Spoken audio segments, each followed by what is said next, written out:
Love Feeds. I'm Carrie Bates. Love Feeds. I'm Devin Walker. Today we are really excited. We're going to get our project started. We are here at Auburn United Methodist Center, and this is one of our very first places. We're going to be spending today going around the community of Auburn, Alabama, interviewing different churches and community-focused organizations. We have a list of questions for them. Right. Today is just to assess awareness and action within our community, so let's go ask some questions. Yay! Does hunger command a significant presence in your church? Yes, it does. Here at Auburn Methodist Church, we have a food bank that meets every Friday. Every now and then they won't meet on certain Fridays, so if it's like around Christmas or New Year's or certain days like that, we'll take the week off. But generally, about every Friday, they'll have a food pantry set up from 8 to 12. They have the participants come in, fill out some paperwork just to make sure that they're qualified to receive the food. And so they do that every Friday.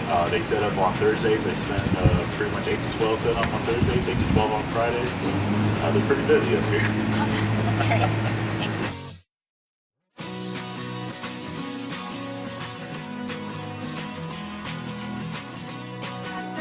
you. If you were given a resource on what to donate, would that help you? I think it would absolutely help me. Sometimes we just don't exactly know what there's a need for, and like what people want out of, or what people actually need. So I think absolutely would motivate me more, and also give. How about you? I think so. I think as someone who works with students, I think student ownership would be really important. Hunger command significant presence in your church?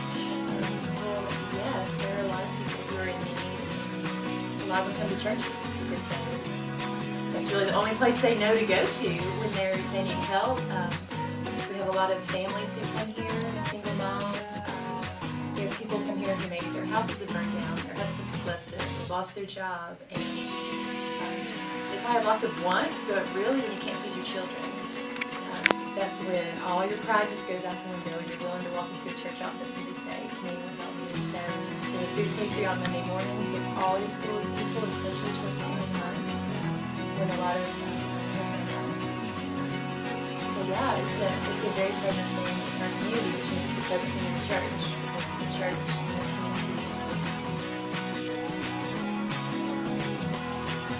How does hunger command a presence in your church and the community that your church is involved with? Well, I think it's much needed, and I think it's very much a tool not only to feed the natural man, but even the spiritual. But it's much needed. How has hunger affected you during your time here at Auburn University? Just tell us a little bit about your story. Hunger. The reason I do what I do, I am the president of BBM Food Drive for this upcoming year. And the reason I do it is because hunger is unfathomable to me. And I think that to an extent, it should be unfathomable to all people. Many times we misinterpret hunger as missing a meal or eating a meal later in the day. But kids go home in our community in Auburn, Alabama, without a meal all weekend long. And that's just not right. And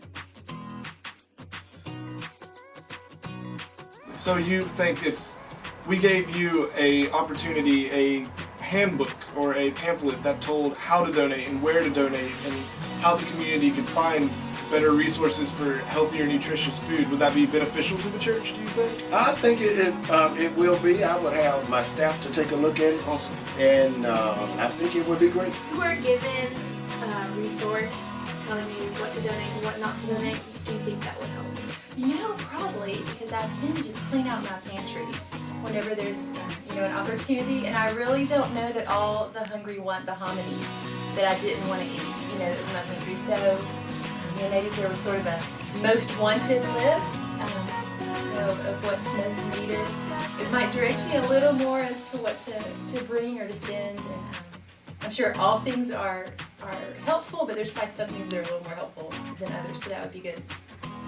If you were given a guide, Donate This Not That guide, do you think that would help with just generally in your experience with donating, knowing what not to donate and what to donate? I think specific foods, for some people it would be somewhat helpful, just to, choice of this can or this can, it would be helpful. Also, I think a lot of people are, what to donate, whether it's food or money, and I think getting with your bank's input on whether donating cans or what kind of cans, or if just a simple monetary donation is easy, I think that would be helpful for a lot of donors, just because it's, they like convenience.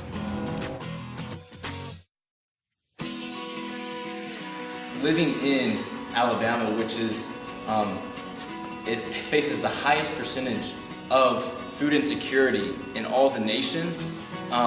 Living in a state that has that problem, I think that hunger should be battled here locally.